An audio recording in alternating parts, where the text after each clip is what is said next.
There's a good chance that if you look high into the heavens tonight, you will be seeing red, as in a rare blood moon. And some people think that that may be a sign of something big, the fulfilling of a prophecy.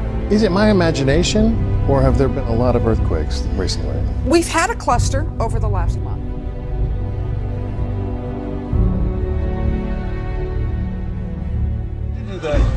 Whoa! Whoa! Okay. Whoa! Whoa. Earthquake. Big earthquake right now. A really strong shaker right now. Está muy fuerte. Ahora sí está moviendo todo.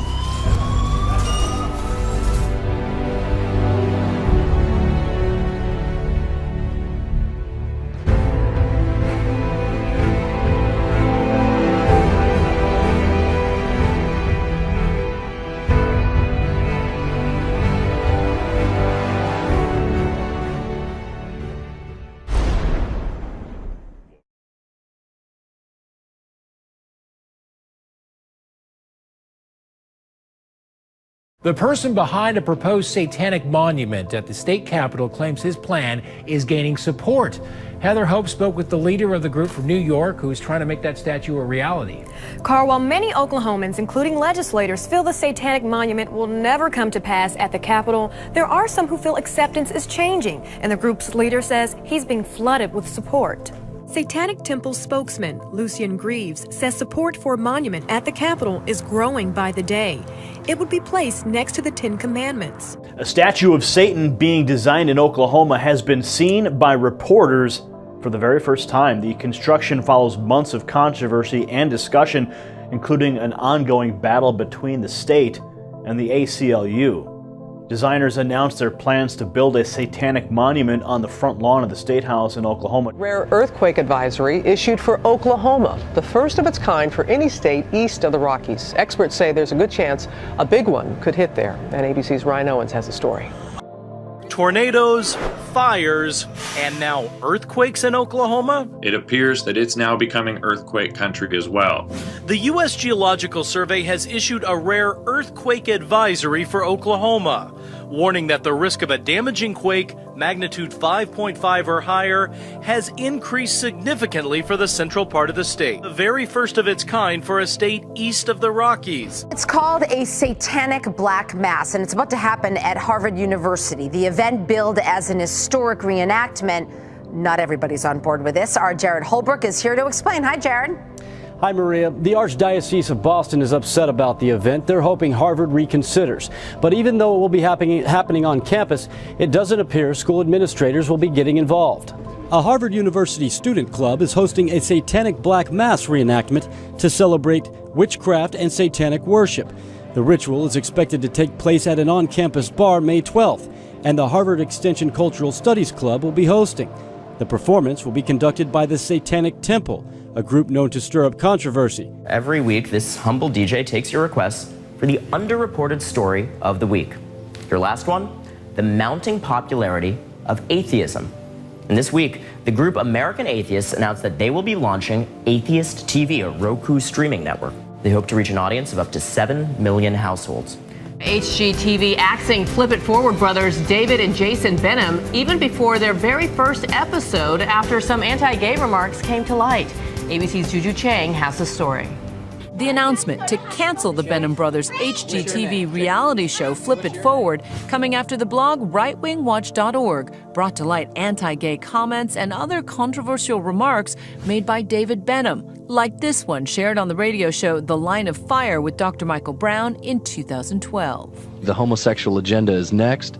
The intolerance toward radical Islam is next. The brothers say their beliefs caused HGTV to hit the pause button. The controversy seems to resemble Duck Dynasty patriarch Phil Robertson's suspension in late 2013 for anti-gay remarks. A local high school student says he's being punished for not standing for the Pledge of Allegiance during class. really tired of, our government taking advantage of us. Mason Michalik says he loves his country, but just not his government. I don't agree with the NSA spying on us, and I don't agree with CISPA or any of the internet laws. That's why he's taken a pledge of sorts, to not say the Pledge of Allegiance with classmates. This is the letter he received. Mason refused to stand for the moment of silence, the Pledge of Allegiance, or the Texas Pledge. Michalik says the principal sentenced him to 2 days of in-school suspension. Park Lakes Elementary on April 8th, this 5th grader pulled out chosen material for free reading time. Then she said, "Giovanni, what book is that?" That's when he says the teacher asked him twice to put the Bible on her desk, and he refused. And she told me to get my dad on the phone. Here's the voicemail she left. Good morning, Mr. Rubio, Mrs. Thomas. Giovanni called you because I asked him to. I noticed that he has a book, a religious book, in the classroom. He's not permitted to read those books in my classroom. Any parent wants to protect their child, and there comes a point in life where you have to stand up for what's right and what's wrong. And when somebody's civil rights and constitutional rights are being violated, and it happens to be your child, I'm sure any one of you would do that for someone you love. Father pulled out of a school board meeting and handcuffed for protesting his daughter's reading assignment. He's not the only parent upset over the book that students were told to read. Yeah, it's a novel, 19 Minutes, which tells the story of a school shooting and its aftermath. And as Christina Hager shows us, the book also includes a sex scene, which parents feel their kids should not be reading. What are you charging me with? Handcuffed and arrested, all over a novel William Bear's 9th grade daughter was assigned to read in school. I'm shocked. I mean, I've never been arrested. He brought his concerns to Monday's school board meeting, but when he went over the 2 minutes allowed for public comment, it's absurd, but when everybody's playing around about what the content of this is. It got heated. You didn't arrest me. Because I violated the 2-minute rule. Arrested on a disorderly conduct charge. As for Bear, he's due in court next month. This is stunning. In Guilford, New Hampshire, Christina Hager, WBZ News. Back in April of 2013, President Obama unveiled the BRAIN Initiative, a bold new research effort looking at the brain. The White House pledged to spend $100 million to study how our brains work. The president had this to say about the investment. There's this enormous mystery waiting to be unlocked. And the BRAIN Initiative will change that by giving scientists the tools they need to get a dynamic picture of the brain in action and better understand how we think and how we learn and how we remember. 1 year into the initiative, there's some big news to report. The next few months, highly secretive U.S. military researchers say they'll unveil the advancement of brain implants that could one day restore a wounded soldier's memory. The Defense Advancement Research Projects Agency, or DARPA, is behind the sophisticated memory stimulator.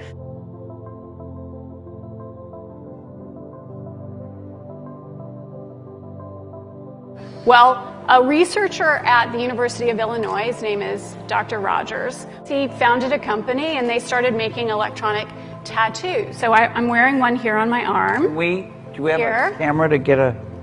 This is a developmental system made by MC10, and it has an antenna and some sensors embedded in it. And what we plan to do is work with them to advance a tattoo that could be used for authentication. This is FDA cleared? So here's the thing. This is not science fiction. This pill is actually made by a company called Proteus, and they've developed it for medical applications. That pill has been CE stamped and cleared by the FDA. While this is great news for those who have suffered brain injuries, some people see it in a different light.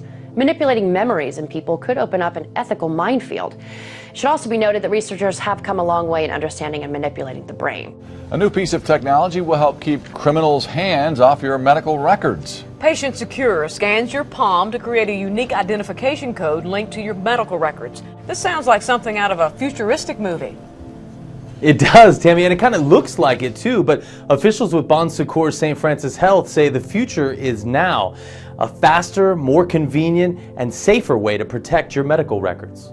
If you'll place your right hand here, please. The next time you visit your doctor, Okay, you can take it off. you may be asked to use a handy new tool to help identify yourself. It will actually takes a biometric scan of the veins in the palm of your hand. Unique to that individual patient, and then that is converted into a unique identifier, which is then attached to the medical record. There's a new level of magic coming to Disney World, and that is with the magic wristbands, RFID wristbands that people can wear and ostensibly buy things with them in the park, buy food, get fast passes. It's supposed to automate the whole experience of visiting the park and make it fun, like Disney dollars. Except for the fact that they can track you throughout the entire park, and they can track all your movement, and like you said, your purchasing habits, and like I can see where there are positive aspects to it for someone who wants an immersive experience, like having certain, members of the cast knowing a child's name when they approach. Like that's cool for the magical experience. But at what point is it just going to be like a chip they implant to you when you walk in? Like, I don't know. With the whole NSA stuff going on now and the lack of privacy, to me, and I know it's optional now, but how long will it be optional? Now listen, I was able to see that television sets were actually watching people in their homes, monitoring their movements, monitoring their conversations. They showed me in the dream, or I was shown in the dream, that the television didn't even have to be on, it just needed to be plugged in. They now had the capacity to actually send signals about you in your living room. TVs that spy on you? Douglas Kennedy is live in our New York newsroom with more. I can see you, Douglas. Totally outrageous, Allison. Your living room was supposed to be the last bastion of privacy in the United States. But unfortunately, as Fox News learned this week, it is no longer. A Massachusetts U.S. congressman wants to make sure you are made aware that your TV is watching you before it starts watching. National telecommunications companies are exploring new technology that would allow a camera to record you while you watch TV. Folks, this was 1980 when I had this dream. It sounds like right now, doesn't it? I was on my way to conduct another business transaction, and I ran into an individual. A very strange thing happened at this point. This man has said to me, Ken, I introduced myself to him. He was very excited. He said, "Have you got your identification mark?" And I said, "I don't know what you mean. What's an identification mark?" He says, "They've just enacted a new identification mark. And by the way, this started with a voluntary implementation first. You did it voluntarily first. This man told me you ought to get yours done real soon to avoid the hassle, because soon everyone, they say, will have to have this to conduct business." To let customers pay without using debit cards, credit cards, or even cash. Customers will soon be able to register their checking and credit card account information by computer. Then you provide 2 fingerprints, so later, with a quick scan, the system can recognize you. It's called biometrics, an automated way to recognize you based on your unique biological characteristics. Each person's fingerprint is a unique identifier, not biologically duplicated anywhere else in the world. Do not be sold on this because of a convenience. Do not give something away. Do not give yourself away, something extremely personal. You know, today it's a fingerprint, tomorrow a microchip. Maybe that ushers in the mark of the beast. Donnie Attaway quit his management job at Quick Trip when the convenience store chain told him he had to swipe his finger to clock in and clock out. And although it may be optional today, who knows about tomorrow.